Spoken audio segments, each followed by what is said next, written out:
I'm writing user manuals in this basement of this company, a little cubicle. 1 week later, I'm in a limo pulling up alongside like 5 amazingly good-looking, accomplished dudes, and walking out, like literally the door opens and they're like, "Okay, go date." And you're like, "All right." And then the show starts. What's going on, everybody? Welcome back to the episode of the Travis Makes Friends podcast. Today, I'm making friends with Ben Higgins. Ben, what's up, dude? Welcome to the show. I'm happy to be here. Yeah, hey, thanks for stopping by. You're in Vegas. Yes. Yeah. This worked out perfect. Yeah, you're here for work, though. I'm here for work and to talk to you. Pleasure. Yeah. Yeah. But, I mean, when you're in Vegas, there's always a little bit of pleasure mixed in. You know, I had a stint years ago where I was out here on the Strip. Yeah.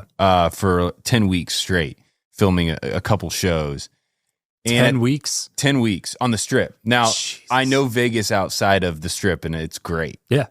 But when you're on the Strip for 10 weeks, the pleasure part of like the excitement kind of like goes away. Oh, yeah. Well, it goes really fast from excitement to just sad. Yeah. You know what I mean? Like I can't wake up another morning and see somebody, sleeping at the casino. Yeah, or somebody that, like, if you get up at any sort of reasonable hour, you can walk by and just start guessing which people didn't go to bed. Yeah. Like which people are still up from last night. You know what I mean? Yeah. And wondering how much money they lost or the poor A 6 decisions a.m. that call they made. time's really interesting because at 6 6 a.m. you wake up and you walk down, you're getting your coffee, you've showered, you've gotten a good night's sleep, you're feeling good. Yeah. And you still have people that are still sitting there from the night before. Yeah, heels in hand. Yeah, it's a very weird dynamic in Vegas. Was that for The Bachelor or was that something else? It was kind of post-Bachelor. Back when I first got off the show, we filmed a show called Ben and Lauren Happily Ever After. So that was with the girl that I was with from the show. We were out here for a long time for that. And then also Who Wants to Be a Millionaire, which I don't know if it's still shot out here. It used to be shot out here. And so then we did that for 3 days. And then I forget what it was. I had something else that all lined up and I was just stuck out here. I just decided to never leave. Never go home. Smart. Yeah. Smart. It was awesome. Well, let's go back in time, dude. I'm curious to see how it is that you even got here to begin with. Obviously, life takes twists and turns, but for most people, it doesn't end you on a reality TV show where you become famous, essentially. For a period of time. Yeah. And now your podcast sums it up nicely. The name of the show, Almost You and Ashley, Famous. Almost Famous. Yeah, I thought that was a really clever name. But for all intents and purposes, you were extremely famous for a long time. Like at that time, I don't really know if it is still. Is The Bachelor as big as it was before? I think it's as big as it was in terms of network television. Okay. Like it still, wins many nights of network television. But I think the best example is, when the show first started 20-some years ago, they were getting 20 million viewers. Then when I was on the show, it was getting 11 million to 12 million viewers. And now they get around 2. Now, that isn't because The Bachelor is, irrelevant. It still has all network television lost viewership. Yeah, it has a lot, it's a good study on how network television has kind of declined. Yeah. Because it's just so spread out now. Yeah. But I think it's still big. But yes, 12 million eyeballs on every week is a little bit of a different type of being known than 2 million, right? Right, for sure. I have a confession. Yes. That I watched your season. Oh. Yeah. Is that why I'm here? Yeah. I mean, it's one of the reasons I know you for sure. Okay. Because I probably watched, I got married in, let me guess what year this was. I didn't do the research before coming into this because I wanted it to feel more conversational like this.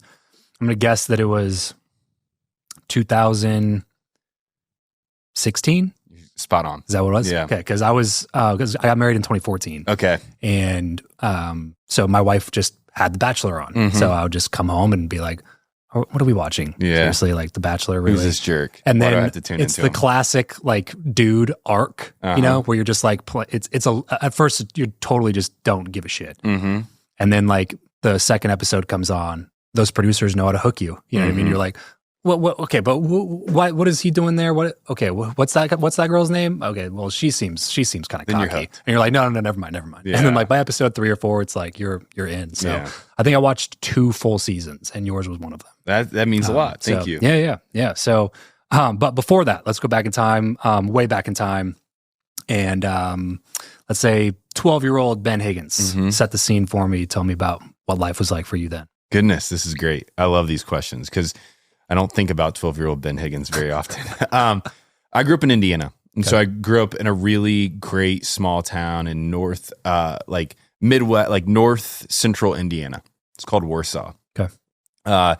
It has very little diversity though, and it is very Christian. Okay. Which I still to this day am a Christian. Okay. But growing up in a town like that, it makes you ask a lot of questions once you get outside that town. Sure. Of this isn't what the whole world's like.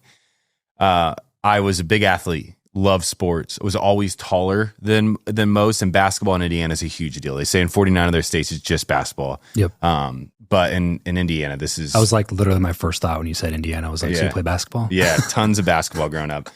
But an only child. And so I spent a lot of my childhood with my parents and my parents' friends. And so a very unique childhood, a great childhood, but just one that was surrounded by adults and having adult conversations very early. Yeah. Grew up pretty quick. Grew up pretty quick without knowing it. You know, you're kind of in that environment. You aren't surrounded by a bunch of other kids. You don't have brothers and sisters picking on you. Yeah. I would socialize with them.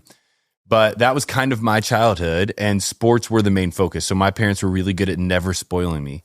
Okay. Probably went on the opposite direction of that. But sports were a way for them to connect me with others. And so I was at camps, or I was on some team, you know, my whole childhood. What did your parents do? So Warsaw, Indiana is the orthopedic capital of the world. So if you ever have a knee, a hip, an elbow, random. It's super random. It's a town back then of 10,000 people. Almost half of the town worked in orthopedics. No way. And then you also had the executive teams there. So you have to understand this dynamic where it's a town that is isolated. It's on its own little island in the middle of Indiana. And it has so many people who are very wealthy living in it. And educated. And educated. Yeah. I mean, if you're working in the factory at an orthopedic company, you're making great money and you have to be very smart to do it. Like these are very highly qualified jobs. Yeah.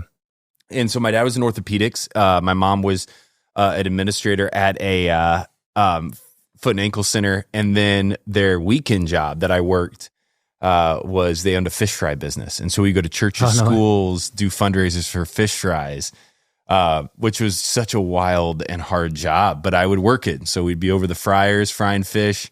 And at 8 years old, there's pictures of me, you know, tossing fish and dumping it in a pan so that the firemen could get their fundraiser going. Yeah. There's something to that, right? Like putting kids to work early. Yeah. Taught me a lot. Yeah. I didn't know any different at the time. I look back and I hear about, you know, some of my friends' childhoods, and that wasn't happening. But it did, I think, instill in me a humility, but also a work ethic. Sure. Because it was a hard job, and I did that until, long story short, I had an allergic reaction that I developed to fish, and one fish fry didn't go well, and I never could go back and work it. No way. Yeah. What did your parents do with the business? They still worked it, and so I'd hang out with whoever wanted to have me on Friday and Saturday nights as they went and fried fish. And you're sure this wasn't something that you just made up to get out of work? Oh, it would have been brilliant. Yeah, it would have been such a smart move. I hated that. Mom, I'm allergic. Yeah. I don't know what to do. No, full welts, full like. Dang. Yeah, and it happened when I was 13, and so at 13, then I was kind of hanging out on Friday and Saturday nights with whoever would watch me. Yeah. Oh man. So you had kind of that's a really eclectic mixture of different backgrounds fused into one, being like small town, but not like rural, like farm work, small town, more like you said, higher educated type jobs.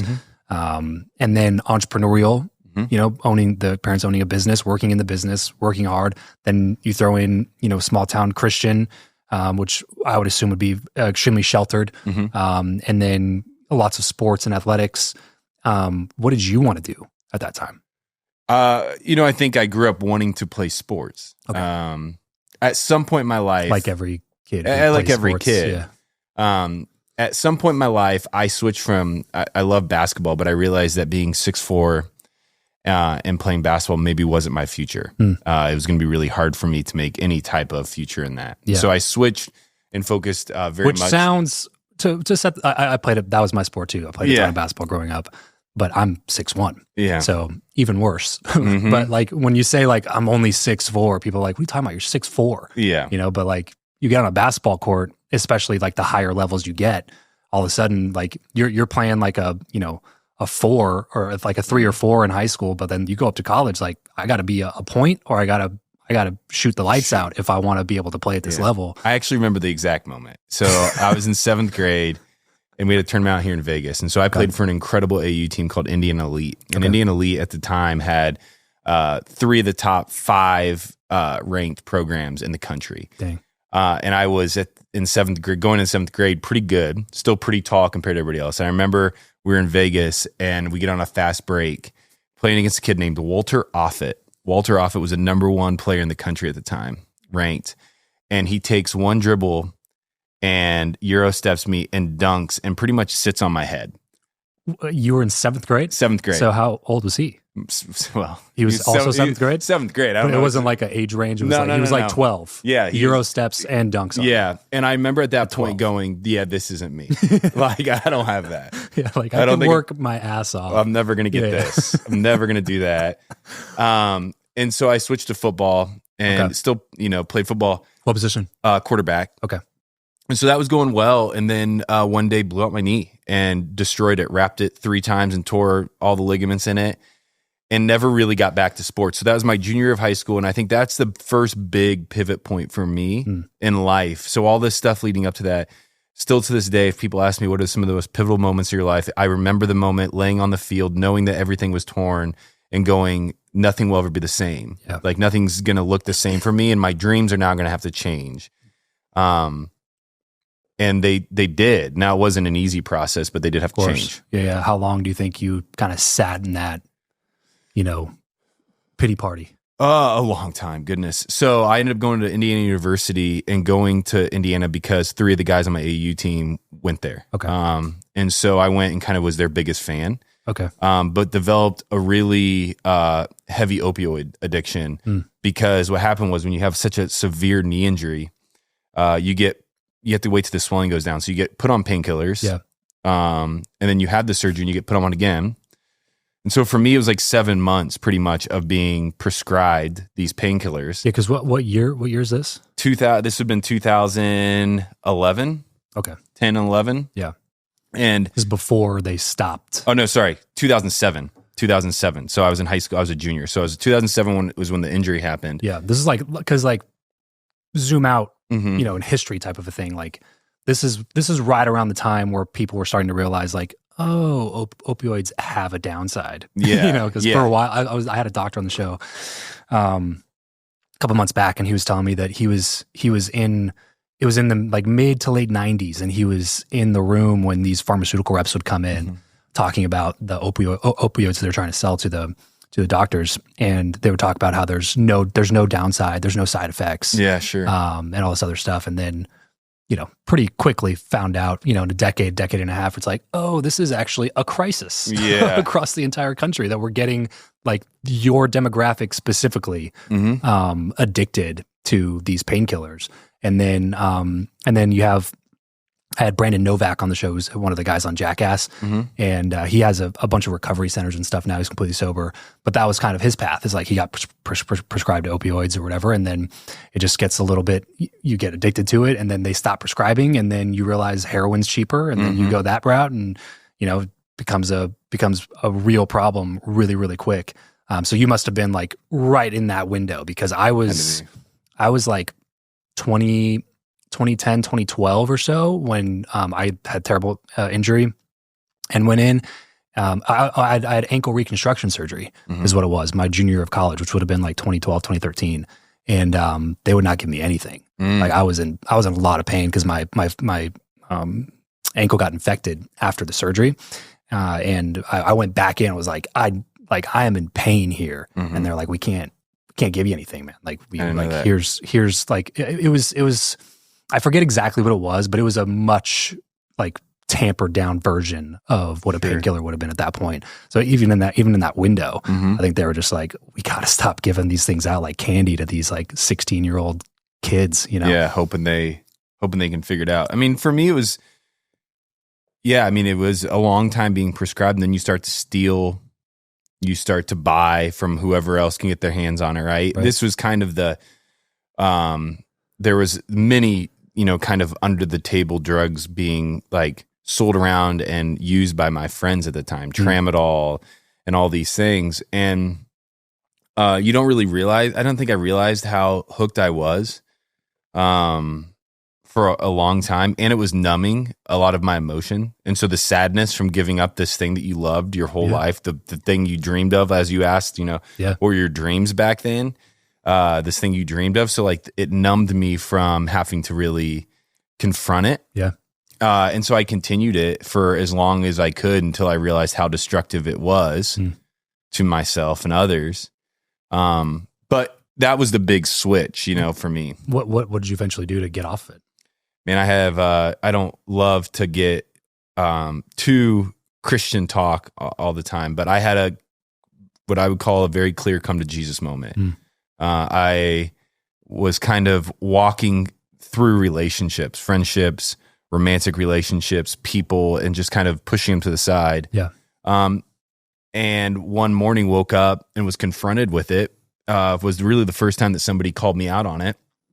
And I remember going to my bathroom at my house in Bloomington and looked at myself in the mirror. And I looked at myself in the mirror, which is a scary thing to do. Nobody really ever does it. Like you see yourself in the mirror, but like stare into your eyes a little bit in the mirror, like it could freak you out, especially when you're on a low or coming off a high, I guess. And I remember looking in the mirror and say, God, if you're there, like I either need you to heal me or I'm going to take myself. And because at that point I just ran the course. And this is still high school? No, this was in college. This is in college. Okay. So this addiction lasted about 3.5 years. Okay.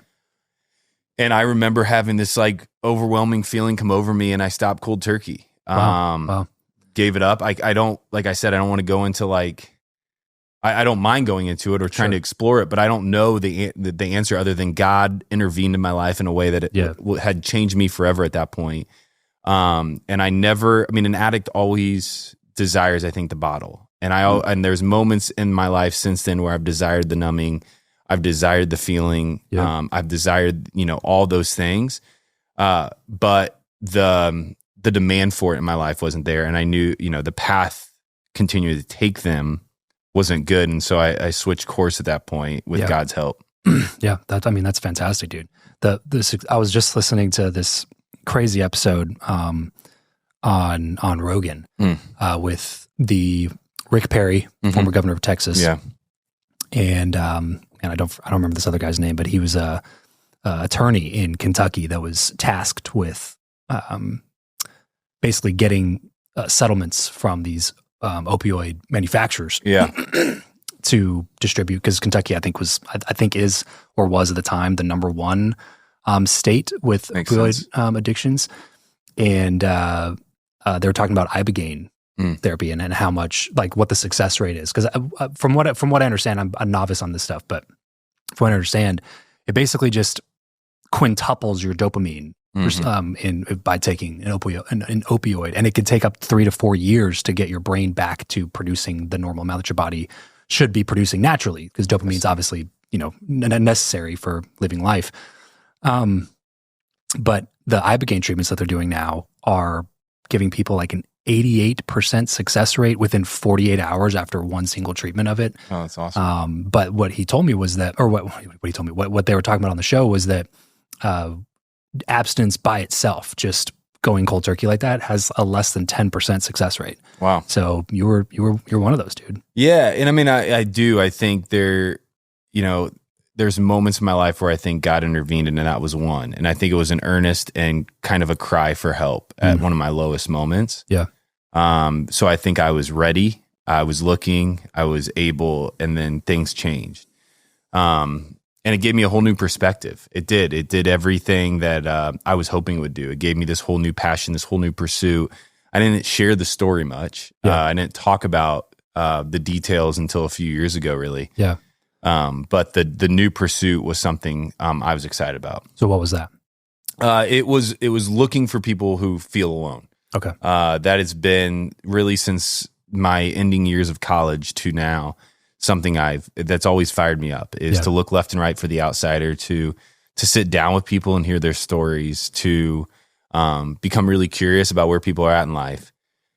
I didn't really get to do that as much as I wanted to right out of college. I had to get a job, went into software sales. Sure. But then the Bachelor happened and opened up some doors for me to do that for a living, but also do it just with my free time, which has been an incredible opportunity. Okay, so let's talk. What did you end up going to school for? What did you study in school? Business management. Okay. So the most generic. Yeah. You're basically like, I'm here because I hear college is something you're supposed to do. Yeah, get a degree, get out of there, figure something out. Yeah. Do you recommend college to young people? Yeah, I mean, I think for the right reasons, it was great for me. I think for me as an only child, it socialized me in a way I needed to. I think that's fair. I don't know if I sat down right now and you handed me the most basic test from college, if I could answer one of the questions that are given to me. I use very little, I think, of my education, but I use a lot of the socialization part of it. And college opened me up to all these different types of human story. Indiana University is a place in Indiana, obviously, but it is not like Warsaw. I was going to say, how far from home? It's 4 hours, okay. But people from all over the world come in for this school. And so you get to hear and meet all these people from all different backgrounds and all different places. And it's very uncomfortable at times, but it's also really, it helps you grow. It rips apart some of the worldview that maybe had been built into me from this incredible place that I grew up, but a very comfortable place to grow up. Yeah, it can be kind of jarring to definitely get into a situation like that when you come from a town like that where kind of everybody kind of believes the same things, thinks the same things, values a lot of the same things, and you go there and you realize like, oh, there's different ways to do this too. Yeah. And so it was good for me in that way. And so I think for me in that place, I would always recommend college. I think nowadays in kind of the world that we're looking at for the future and kind of where kids' interests are, I don't know if it's for everybody. Especially if you have to get a bunch of debt to go. Exactly. Yeah. There's some amazing jobs and skill sets out there that don't require, you to go to university. Did you do the sales job right out of college? No, I moved to Peru, South America. Oh shit. Yeah, I couldn't find a job out of college. Okay. And so I moved to Peru. I had grown up my whole life going to Honduras. Honduras was a place that was near and dear to my heart. Like for vacation? No. Missions trips or something? Kind of both. So my first time was with my family on one of the old kind of like early 2000s mission trips. Gotcha. And it really made me angry. There was a lot of proselytizing and handing of goods if people would agree to go to church with us. And that kind of dynamic made me angry, and it made a couple of my buddies angry. And so we came back to the States and came up with this idea of what if we asked the people in these communities, what do you need? What do you want? What do you dream of? And how can we help? And then we let them guide us on kind of the needs that they were asking for. And we continued that really through my early 20s. When I was in college, we'd go down to, and it still exists today. So it's still a huge part of my life today. So I always had this love for Central and South America. Yeah. Couldn't find a job out of college. My other buddy, one of my best friends, couldn't find a job out of college. And we called each other up one day. We're like, what are we going to do? And he's like, let's move to Peru and teach English and hike Machu Picchu and hang out for as long as we can. Yeah. And so we did. Nice. We just moved down there and lived in a hostel and taught English for as long as we could make it. And then we came back to the States to get jobs. How long were you there? I was there around 6 months. He stayed a little longer than me. I kind of had a panic attack. Actually on the hike to Machu Picchu, and just had to get back home. I got really homesick, which is, it was sad for me to leave. Yeah. But I was ready to get back. What'd you miss about it? My dad was pretty sick at the time. Okay. He's still with us today. Very healthy now. But he was having really bad heart issues. So he was in and out of the hospital. And I just had these like thoughts of, hey, I don't have contact with them. I'm away from them. He's super sick. Am I going to come home to a whole different world than I expected? And once those thoughts started getting in my head, they weren't getting out of my head. They took root. Yeah. And so it was time for me to get back and just be with them again. Yeah. So then into sales? Then into sales, I was working for a youth center and an after school program in Warsaw, Indiana, living with my parents, an incredible youth program. So for kids to go after school. One day, one of my bosses at this small little after school program says, hey, let's go out for a drink. So we go out for a drink, and she goes, you need to get out of here. Like, you need to do something different. And she goes, my brother has a job opening in Denver for a business analyst. I was like, I don't even know what that is. No clue what that is. And she goes, you have a degree in business management. I have business management, but you put analyst to it? Yeah. No idea. And she goes, it's in Denver, Colorado. If he offers it to you, would you take it? And I said, yes, I would. Part of that reasoning was because I got out of a really serious relationship about that time where she said she was breaking up with me because I would never leave home. And she was right. I had no desire to leave home. And so I was kind of like giving her the middle finger. Yeah. Even though we're good friends today. Yeah. But I was giving her the middle finger at the time, like, no, you watch. Yeah. And then also I knew I needed to find a job. And so I took this job in Denver as a business analyst, which really meant I was working for a back office software company within financial services. Okay. So to not put everybody to sleep, what we did is settlement and clearing on the back end. So if you make a trade online, all those numbers on the back end, they're getting sorted out. That's coming through our that was coming through our software. I was a user manual writer for that. So we would get like an update for the software. They would send it to me and I would type away at, all the stuff that the user maybe had to do to get to the right place. Gotcha. Did that for 3 years. And then the CMO of that company came down one day and said something very similar to me. She goes, Ben, you're young. You work all the time. You have no friends in Denver. You're not dating. You work at a company that the average age here is definitely in their upper 50s at this point. There is a call out to be on The Bachelor in downtown Denver today. I'll take you to lunch if you go to this call out. I said, I'm not going to a call out. No way. I can't be seen standing in a line. Dude, how cool is that? You had multiple bosses that were like, yeah, get out of here. You're cool, but. Yeah. I don't know if that's a good sign. They're like, hey, you're going to get fired or you leave. Right. But also presented you with opportunities. Yeah. The first one's like, hey, here's a job in Denver. And then the other one's like, hey, go to the audition for The Bachelor. Yeah. I'm very thankful for them. But I wouldn't go to the call out. So we went up to her desk and signed me up. And I said I would sign up online. I'd do all the stuff. And about a week later, they called and they said, would you come on The Bachelorette? No way. Yeah. And wow. That's kind of how it started. Okay. But what are the odds? Like, explain to me what the odds of that are. Goodness, I don't for that know. to actually happen. Yeah, I don't know. Because there's, got to be thousands, tens of thousands of people. Yeah, I think there's probably quite a few that sign up. Yeah, especially back then. I don't know the odds, but my buddies always call me King of the Nerds because it's a bunch of like people who can't date in real life, and so they decide to go on the show. So for me, it was never something I was like, oh, I'm a stud. Like I got this. I was always kind of like walking through it slowly. Yeah. And then they called, and it wasn't until probably 4 or 5 months later that things got serious. And so they must have been right. I don't remember the exact timeline, but they must have been right after a previous season when they first called me, and they had to wait a few months until they started casting again. Yeah. But then they called me up 5 months later and said, hey, are you still single? Are you still into this? Dang. Yeah. That's wild, dude. So because you didn't even go there.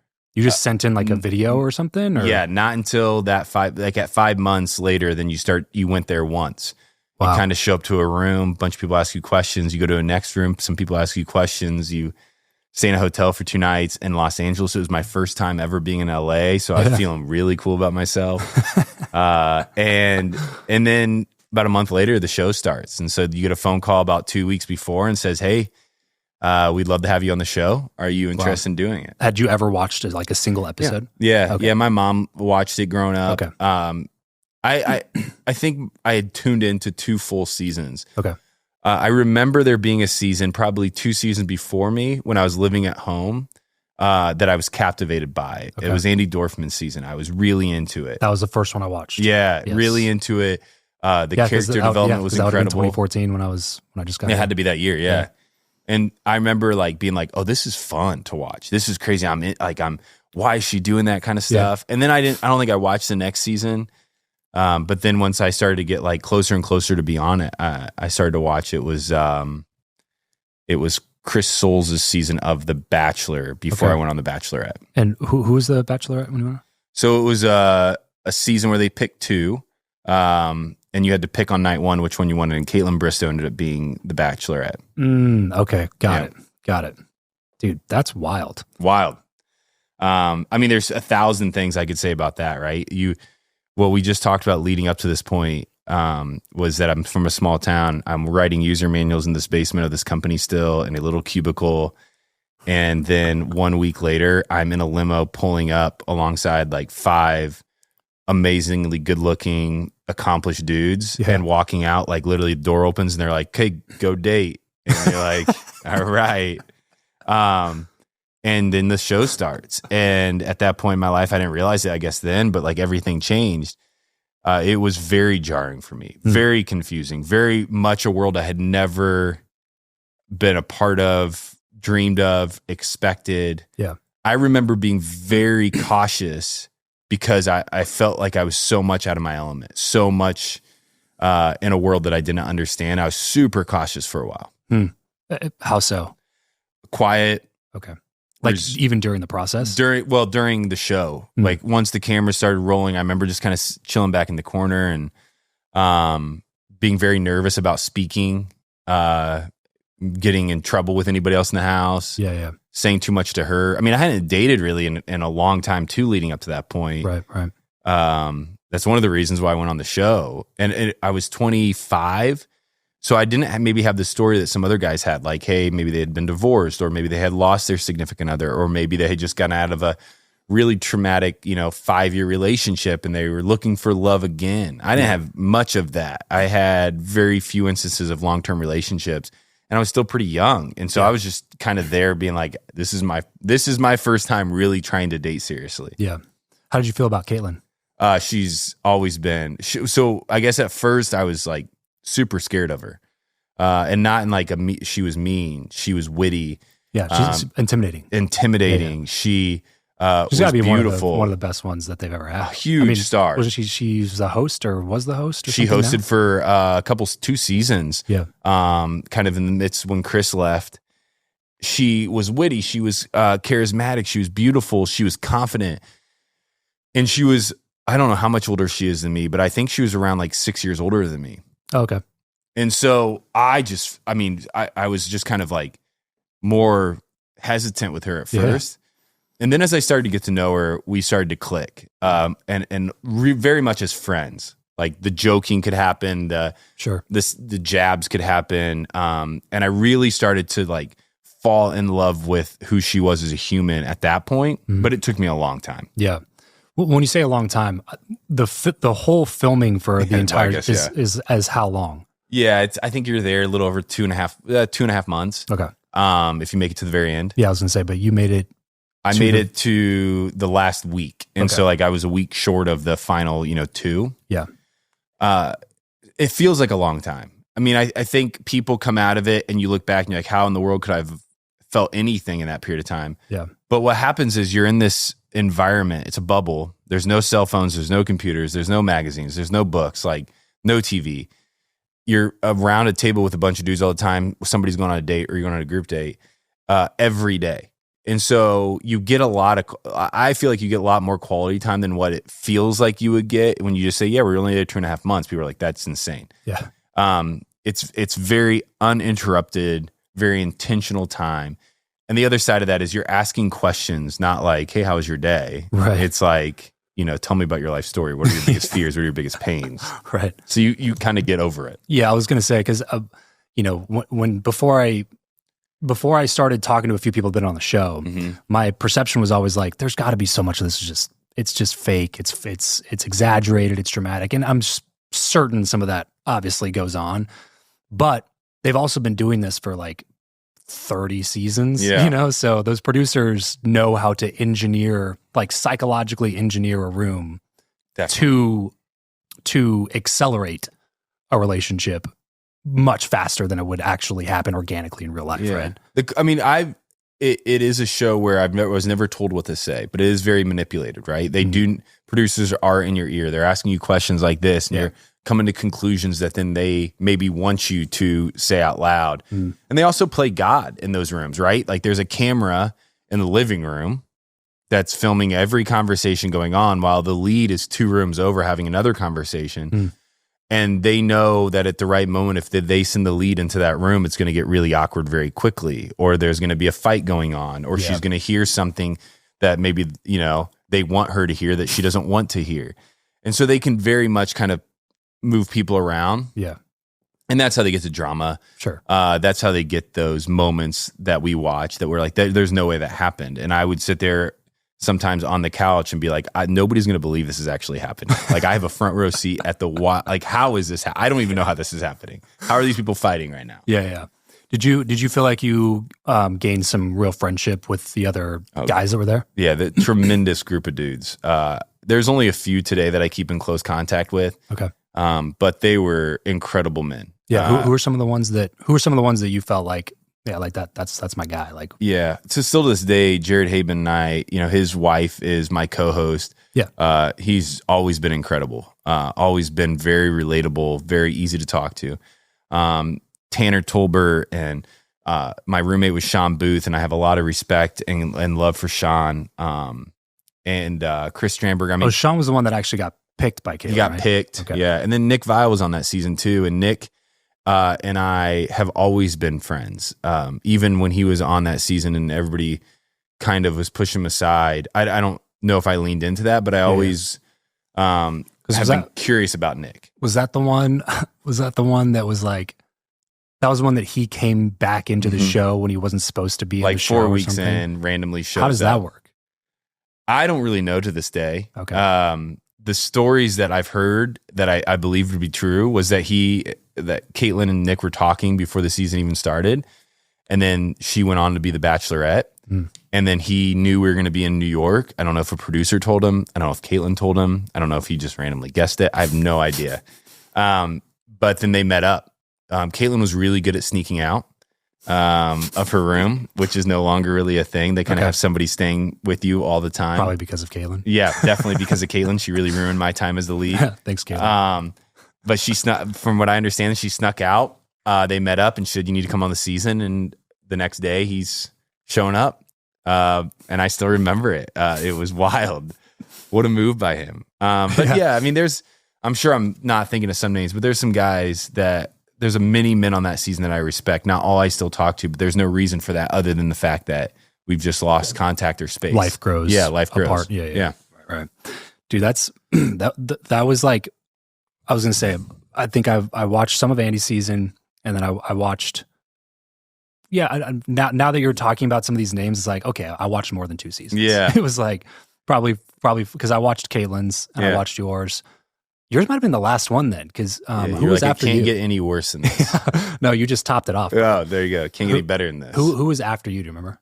The next, JoJo Fletcher was. So she was on my season, and she became the Bachelorette, and then after her was Nick. Okay. Yeah, I don't think I watched Nick's, but I remember like watching that and being like, this Nick guy is like, he's at least a really intelligent dude. Like he like finagled his way back into the Bachelor world, and then because he was in the top 2 or 3 the season before. Andy's, yeah, and then came back, made it to the top couple, and then came back as the Bachelor. Yeah. Wow. He put in some work. Yeah, no kidding. And then Bachelor in Paradise too, didn't he do that? Or something? Yeah, he did. Yeah. He had a run there. He milked it.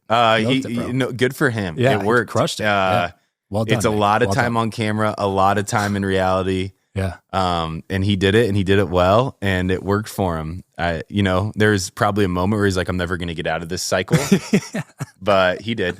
Was there any moments during that time where you were like, what the hell am I doing here? I don't think so. No. Well, yes, actually there was. So one of the times Kaitlyn snuck out was I was roommates with Sean, and she snuck out and comes prancing into our room, and we're like, oh, awesome, Kaitlyn's in here.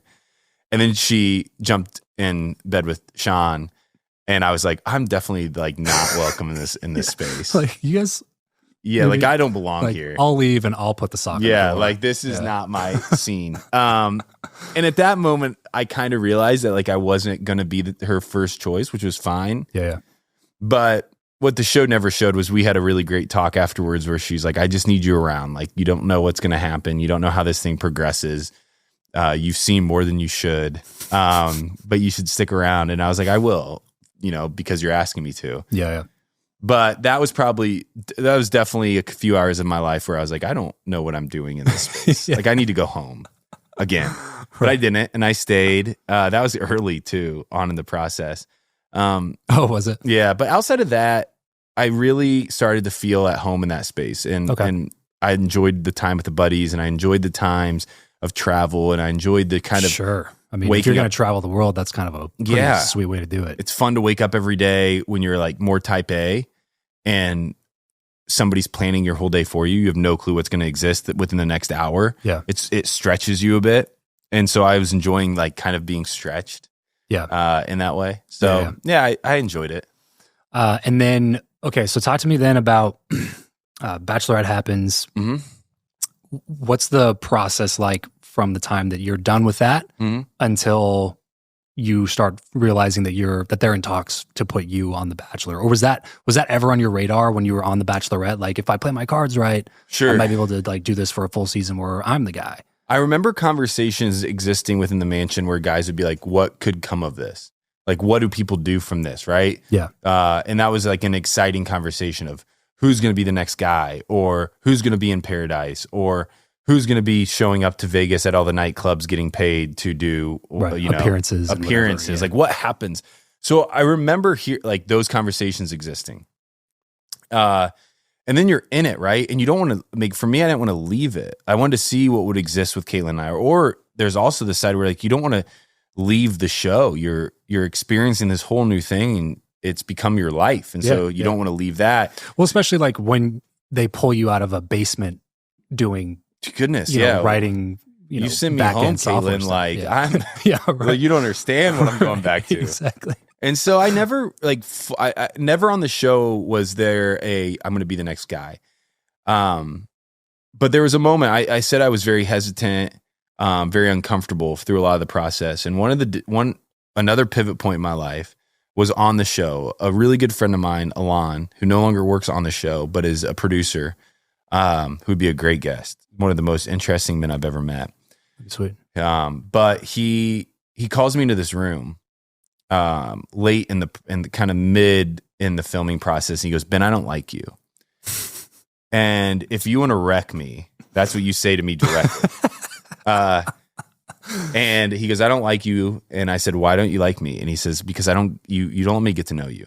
And he says, you say the right thing in the right moment, and you stay quiet in the moments that are difficult. I don't know you. I've watched you through cameras. I've watched you. I've been around you. I don't know you.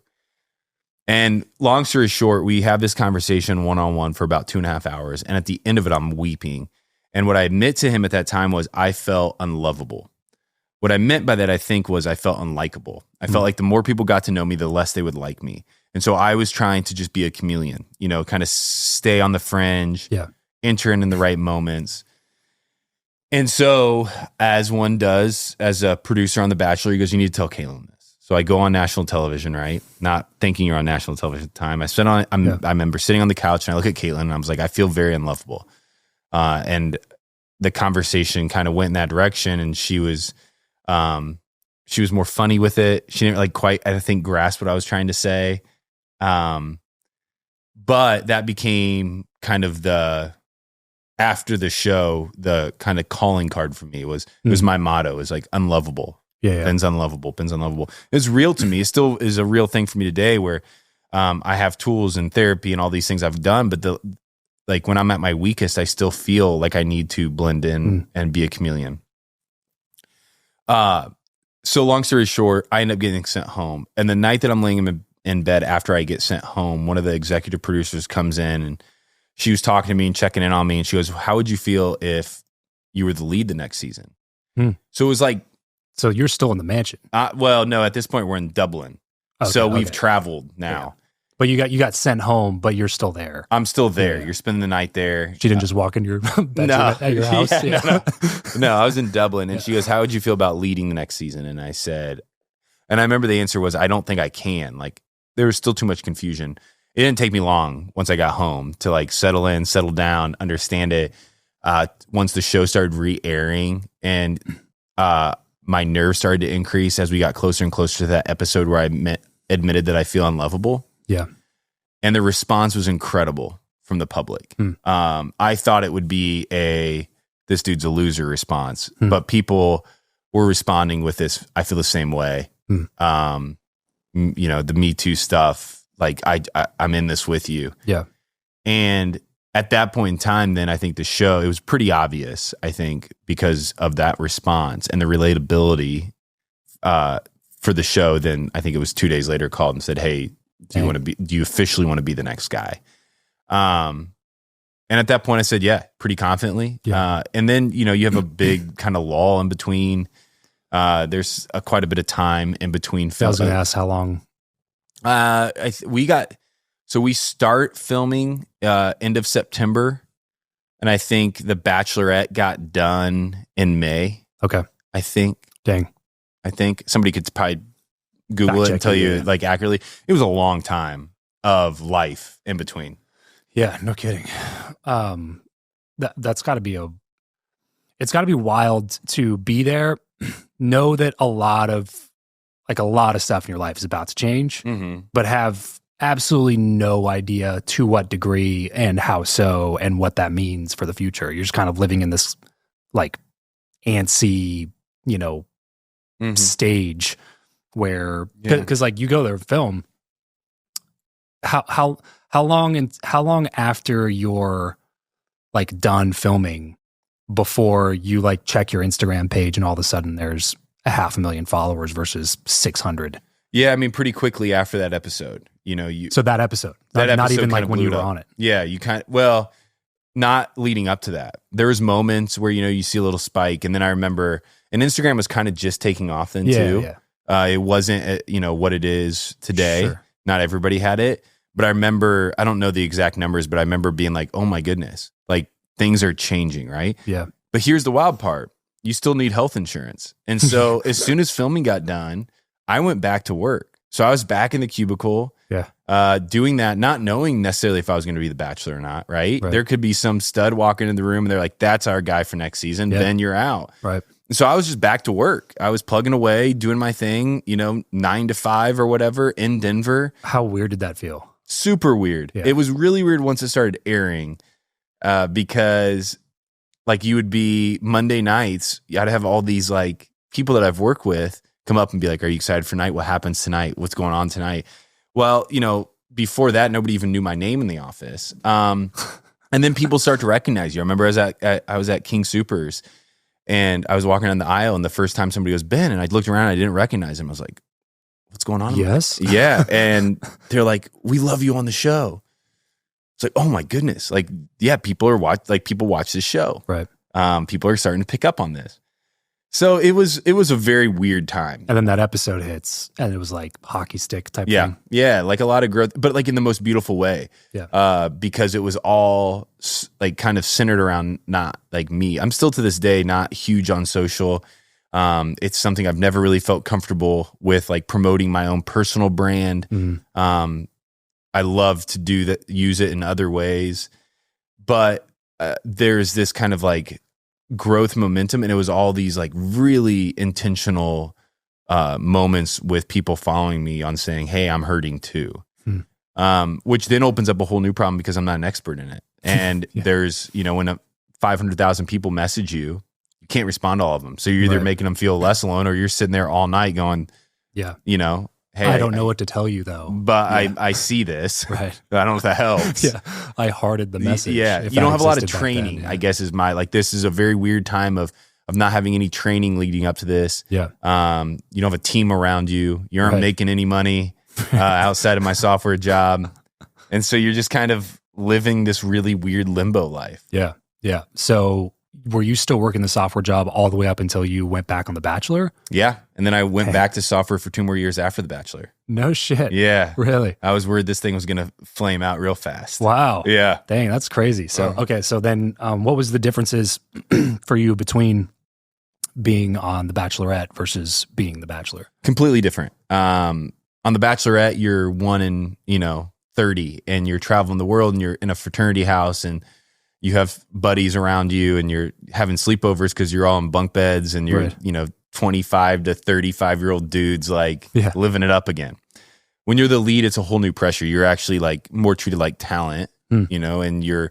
Well, I mean, you are. You are talent. Like you're going on talk shows and like you're doing like the rounds at that point. You're the face of that season, for all intents and purposes, and they're treating you like it. Yeah. And you have to come to terms with the idea that people from all over the world are going to try to come in and date. Now, you would hope that they're there because they're interested in who you are. And that's not probably always the case. Right. But you like, when you're coming into a show with insecurity, then you're told you're the Bachelor, and then you stand in front of a room of 30 amazing people, and you're like, you're all going to stick around and try to do this? Yeah. It brings up all sorts of different weird issues. And you go to bed at night, oftentimes, I think, as the lead, questioning yourself, questioning your intentions, questioning if every woman in that whole place is going to leave soon because they're so mad at you for something that you didn't know you did. Yeah. It's something the producer told them that it's a different kind of stress, I would say. Because you have to make a decision the first night, right? Mm-hmm. What do you even like base that off of? Yeah, it's awful. You're basing it off of like first instincts. Yeah. You're basing it off of these like initial reactions. Just 2-minute interactions. Yeah, nothing solid. Like I would tell anybody, if any person from night one I sent home listens to this, it was nothing more than like a guessing game, pretty much. Did you feel like you got some pretty good advice from people that came on before when you were going on? Yeah, the couple of the guys came in and really made me feel comfortable. Some of the Bachelor's previous seasons came in, and really I think their goal, and which is probably the most helpful thing for any lead, is to just understand that, hey, if they did it, I can do it too. Mm-hmm. Like these are normal humans now with families. They're married. They're working other jobs maybe. They've gone back out into the world and they're functioning again. And if they can do it, I can do it too. And that was really what I needed, because I didn't know. You watch these people on TV, and in a sense, you idolize them and you think they have everything together. And then you meet them in person and they're still awesome. Right. But they're human. Yeah. They're not famous because they're like a talented singer. No. Like a musician that's touring all over the world or whatever. You know what I mean? It's just they're famous because they got plucked out of a grouping of 20,000 applications and got put into a position where all of a sudden everybody knows who you are. Yeah. So like, legit, just regular people, very regular people, and that's what you need, because that's who I am. That's who you are. Like we're all humans functioning in this, world together. But I didn't have that perspective, and so they gave me some good advice, and they let me know that the breakups are going to be the hardest part, and they were from start to finish. They're awful. You're breaking up with somebody every 4 days, 3 days, and you're telling them goodbye, and it rips you apart. Yeah. Was there anybody that like freaked you out? Because like it seems like they do a pretty good job of picking a handful of people who, when you're watching, you're like, those half a dozen or so are probably going to make it toward the end of the show. Yeah, I'd say that's whereas like these half a dozen are just there for entertainment value specifically. Like I remember, and I think it was mostly the mindset I was in. I went into it because I was a guy who just admitted he felt unlikable. Yeah. And I was still in that space, and the show made sure I stayed in that space. They were very good at making sure that was spoken over me. Yeah. Right. And so I went into it very soft, meaning nobody freaked me out because everybody was like a story that I wanted to hear. I was very much in that headspace. That's not who I always am. I would love to be that man more often. But I was very much intrigued with even the craziest of reactions on like the why are you feeling this way? And so I never remember being thrown off more than just, seeing and recognizing behavior that felt very unhealthy to me. Yeah. Yeah. Who do you think was like the most difficult decision? Like at which week were you like, oh my gosh, I don't even know how I'm going to make these decisions? I mean, it had to be the last week. Yeah. Like for me, the big story is, I fell in love with two people at the same time. And when you're in that environment, it's very easy to do. Yeah. It was Lauren and Jojo. That's right. And so you're saying goodbye to somebody that you're like, I don't know how I'm doing this. I do remember that because I thought it was going to be JoJo. Yeah, it's brutal. It's awful. It's a terrible situation. It's unhealthy. It doesn't make sense, and you can't really process it. Yeah. And so that had to be the hardest. I think every week it was hard, but that was the first time that you feel like, oh, I'm like, this is real. Like this is a real breakup. This is not just a hey, you're going to be great. It's not the first night. Yeah, go on and do great things. Go, Yeah. you know, this is like oh goodness, I don't know how I'm going to do this. Yeah. Because when you're coming down to it, you know, at that point those connections are real. It's no longer just like we're a bunch of people in a house. This is on reality TV. It's like this is somebody, like it could literally be a different selection if you filmed the day after. Sure. Well, I mean, people get married from it, right? So like these emotions are very real. Yeah. And we've had a great success rate recently on the show of people staying together and getting together. Is that true? Like, yeah, better than what it was. How would you describe recently? I'd say the last like 5 seasons, we've had some solid couples come out of it. Yeah. 6 seasons maybe. Time will tell. Yeah. It's, you know, the success rate historically has not been great. Yeah. And that's got to be one of them though. Like, I mean, I don't know, relationships are tough, you know? So like you come out of a situation like that, it would seem easy to be like, well, I just made the wrong decision. Like when you're coming up against real relationship problems, when you're 6 months after the show, no cameras around anymore, no producers telling you anything, it would seem like really easy to fall back into this like, like, you know, you come into your first argument or your 12th argument and it's like, well, man, I should have just made the other decision. Sure, yeah, you could probably say that and seeds get it in slapped and the relationship would be over. I just made the wrong pretty decision. immediately. Yeah. You know, it was interesting in my case because obviously Lauren and I didn't work out. But I mean, it was a long-term relationship. Year and a half. Yeah. Afterwards, there was never this. I think JoJo is like incredible, and her. And even to this day, if she comes on my show or if I run into them with her and her husband, like it's such a, like, it just feels like a comfortable, like they're just great and she's awesome. But it never was this flashback for me on, hey, I should have made the other decision. It just felt like, hey, this whole show, like nobody here was for me. That was more of my thought as the relationship with Lauren started to wean. And that started to go away, and we started to recognize that this isn't working. Yeah, it wasn't this. Oh, I wish I would have done this differently. It was more of this. What was this whole thing about then? Because nothing here was for me. Did you feel external pressure to like stay together longer because of the public appearance? I don't think so. I think we did the best we could for as long as we could. Okay. And it was real for a long time. Then we did that show, like Ben and Lauren Happily Ever After. And it started to feel like we were a little bit like work colleagues at some point. I don't know exactly when. And then that like tried to heal that, but it felt too far gone. Yeah. But for a long time, it was just a great thing. For a long time, it was like, this is crazy. We met on a random show. And then I think like, as you said, as relationships grow and you start to have the questions that any like relationship has to have to be a forever thing, we were butting heads. And I think that was very clear then as like we were filming Ben and Lauren that like we're butting heads and we're filming this show. And as soon as that really got done filming, it kind of fizzled. But I never remember being like, we need to stick together because I think it's like 2 years. If you stick together for 2 years, you get to keep the ring. Yeah. That ring was pricey too. Yes, they are. And like, I think we broke up like at like 4 months short of 2 years. Oh, really? And the only reason I say I don't think there was that external pressure for us is because I think if there was, we would have been like, let's keep the ring. Yeah, like let's keep this going for a while. Let's see what the pawn shop's going to give us. Yeah. And I never remember having that conversation. So I think it was pretty much like, hey, we both need to move on. We both know this is done. Let's try to figure out how to do that well. Yeah.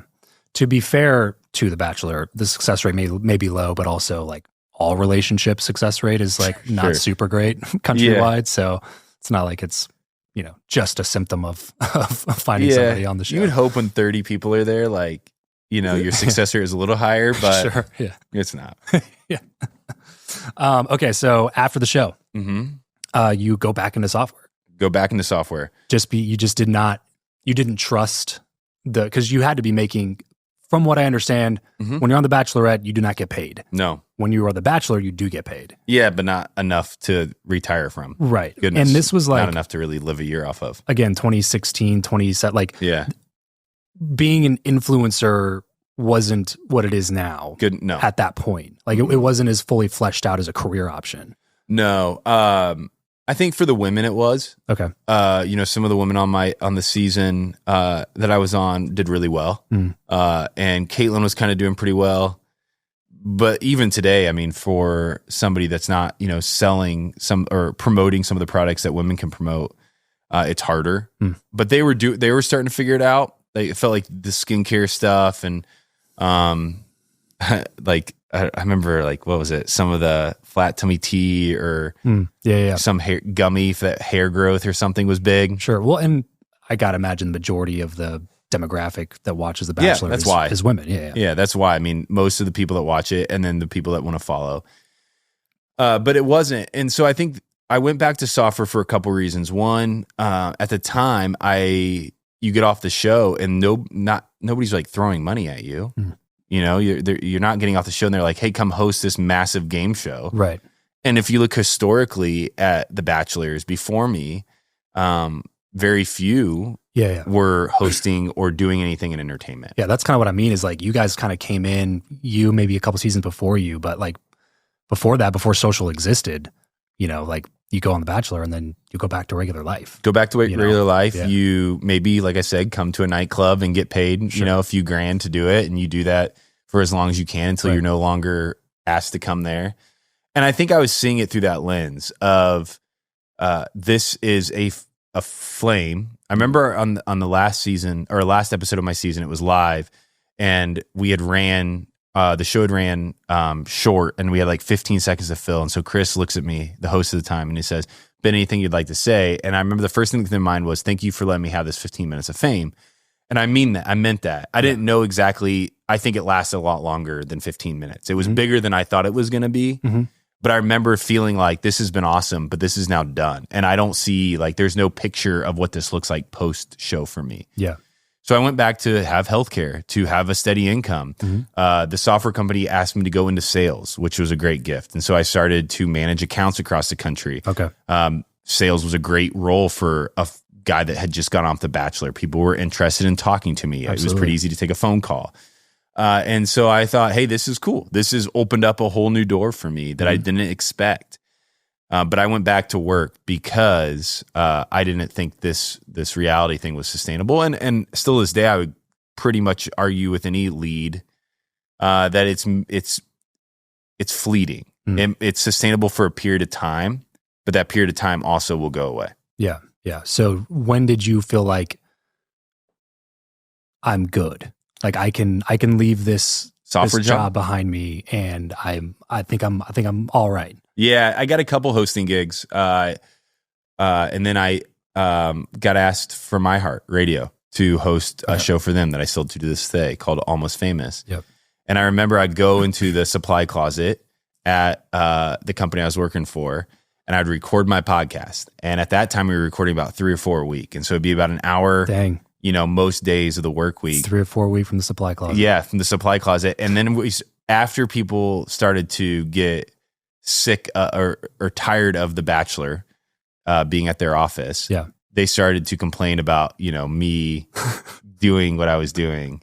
And I remember. So you finally had to come out of the closet. Yeah, I had to come out of the closet and be like, hey, I'm leaving. Yeah, we found our teaser. I'm out. We found our teaser. Yeah. That's the clip of the show right there. I had to do it. Ben Higgins comes out of the closet. My wife, who's 8.5 months pregnant, is going to be like, what?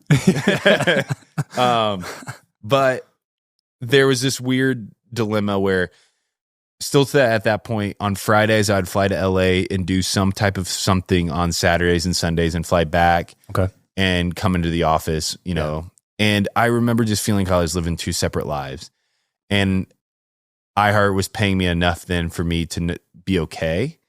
And then I had this dream of starting this company that I still run today at that point too. And so I was the coffee company. So I was working at night, starting that up with a couple buddies. And it just kind of hit me one day, like, hey, I'm stretched thin. And I now have a steady income and I can move on from software. Got some money in the bank. Yep. From multiple streams of income throughout the years. Yeah. I wasn't crushing it. Yeah. But I was if worse comes to worse, I got 6 months to figure something out here. But software was no longer it. Yeah. Yeah. And so running the company became that, taking gigs, hosting stuff. Yeah. Hosting stuff, taking gigs, a lot more on social. Yeah, the podcast, saying yes to whatever I could. Yeah.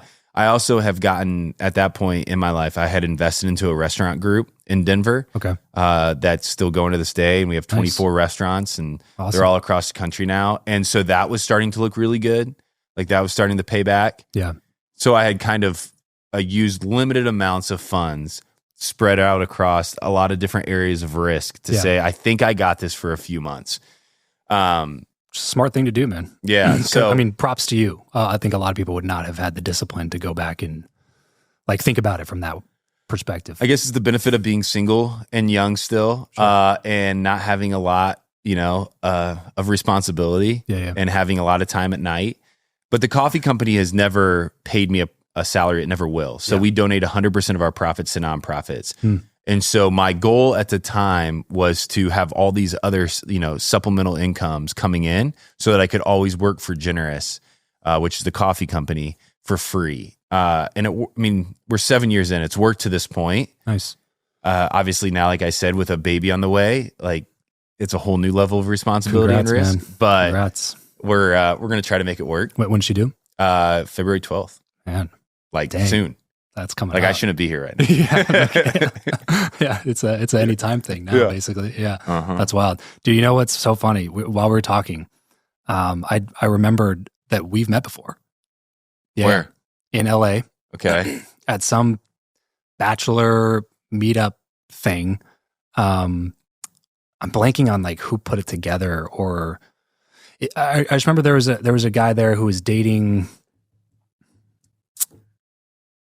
Gosh, I'm gonna forget her name now. She was on the Bachelor once or twice, and had made it down to the wire a couple of times. I think she's dating a girl now. Becca Tilley.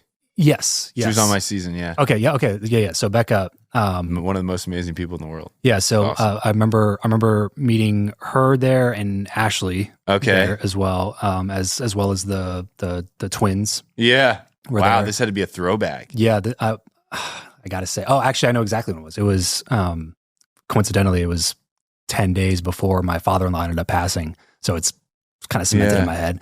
But it was January of 2017, I want to say. So I was still fresh. Yeah. So it was like right when you were, coming off of.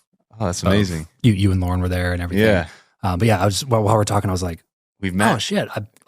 I'll look it up as soon as we're done. But I definitely have a picture of like me and my wife and you and Lauren and like me and my wife and a couple of the other people that were there at the time. Oh, that's hilarious. But yeah, it's so funny because the guy that was dating Becca, was like doing some sort of like I think he was trying to help people who were in reality TV. Oh sure, I remember have businesses or something. Yeah, like Robert that. Graham. Yeah. Yep. So I think it was some sort of an event to promote somebody's company or whatever. But we ended up having tickets because we lived close to LA at the time. Okay, in LA County. Yeah, and so we drove down to LA because I knew my wife would want to go. I surprised her with tickets or whatever. But yeah, that's super amazing. Funny. That's awesome. Oh man, funny how stuff comes full circle because that would have been. I mean, we're in January of 25 now. Yeah, so that was 8 years ago. That's wild, dude. Yeah. That was before I did anything. It's good to be back. Podcast. Yeah. Welcome. Yeah, it's good to be back. But yeah, dude. So now, what's like the big things that you're working on or thinking about? Yeah, it's still the strategy of trying to find different areas to supplement Generous. So Generous to this day is 7 years in. We sell coffee, both wholesale and retail. It's why I'm in Vegas. I'm speaking at a conference out here about generosity. Great. We donate 100% of our profits to nonprofits, and so myself and the other owner will never get paid from it. That's awesome. Man. We're out of Warsaw, Indiana, where I'm from. We built a roaster there, and it's an incredible business with an incredible team, and so that's my main focus, and I hope it is to the day I die. Yeah. But because I don't get paid, I have to find other ways. So I still host a show for iHeart, Almost Famous. How have you been enjoying that? Love it. Yeah. I love it. There's The Bachelor, and I've had, it's a long relationship at this point. Yeah. But I love the medium of podcasting. I love to get to talk to people about their stories. I was going to say, as soon as you opened up with that, I was like, well, you're definitely a natural podcaster. Yeah, it's great. It's such a cool world that I get to function in and get paid for. Yeah. The restaurants are still going great. I'm repping, not on purpose, but the Cali Water sweatshirt. So Cali Water is a company I'm heavily involved in now and invested into. And so mostly just trying to find areas in my life now where I trust the people, invest into their businesses. Yeah. Hopefully it grows, and hopefully do great things with it. But generous. And then obviously, like I said, February 12th, my wife and I are having a little girl that we could not be more excited for, that I'm so terrified about. That As you should be. I should say she's so excited. She has this like beautiful motherly like love already. Yeah. And I'm like watching the belly move and I'm like, I don't know about this. Yeah. But I know it's going to be amazing. That dad thing definitely hits, like I think that's a common feeling, especially if you already kind of had those feelings like we've been talking about throughout the show. Yeah. It's like being a dad feels like that for sure, especially when you have a badass wife who is going to crush being a mom. Yeah. Like this is going to be a interesting challenge. It's going to be wild. It still feels weird for me to even be talking about having a baby, like as I even say it, but that is a whole new beautiful season of life that will obviously change everything, but change in such a good way. Yeah. And it's making me buckle down a little bit, new responsibilities, new excitement, new opportunities. Mm-hmm. And I have this incredible wife and we live in Denver. How did you guys meet? I messaged her on Instagram. Oh, really? Yeah. Okay. Which is wild because she wasn't an influencer. She was just a pretty girl on Instagram that I found her picture. And I said, hey, do you want to date me? And she said, no, but I'll give it a shot. Did you say like? No, I said, if you're single and you're ever in Denver, she was living in Nashville, I would love to take on a date. If you're not single and you've never been to Denver, just take this as a compliment. And she responded with, I've never been to Denver, but I am single and I am taking this as a compliment or something. And then we kept talking and I don't know how it happened. I mean, it's the best thing ever. Did she know who you were when you messaged her? No, she really didn't. And I believe that her mom did. And so she came to her mom and said, I know this guy's name. Like I recognize his name. Yeah. Mom, how do I know his name? And she goes, he was the Bachelor. And she goes, oh yeah. Does she ever like watch the seasons and Goodness, stuff? no. She never did. She doesn't even ask me about it. Like if she listened to this, she'd be like, this is a lot more information than I've ever known. It is not a part of our like normal conversation, but she's been to some events with me. She's friends with some of the girls even on my season, which is awesome to see. Yeah. And she finds it funny, but it's a world that she does not know me from. That's probably, that's gotta be the best case scenario. It's awesome. Yeah, it's great. It brings some funny moments, but it also, for the most part, is just not a part of our life. Yeah. But yeah, so that's kind of the new season focus for me. This is one of my final trips before becoming a dad. Good for you, man. So that's awesome. Yeah. Congrats. Life's about to get pretty insane. Yeah. I was on dad duty all day today. So there you go. Well, listen, man, I appreciate you coming on the show. The show's called Travis Makes Friends. We talked about a little bit about loneliness. We talk a lot about loneliness, making friends and stuff like that. Yeah. On the show. Before we wrap up, what's your best advice for people in their mid to late 20s, mid to late 30s? How do you make friends? How do you make friends? Well, I mean, I think I still kind of have a traditional view of that where I'll take, for example, if you're whatever city you're living in, whatever faith background you're joining a church, or also maybe joining a rec league.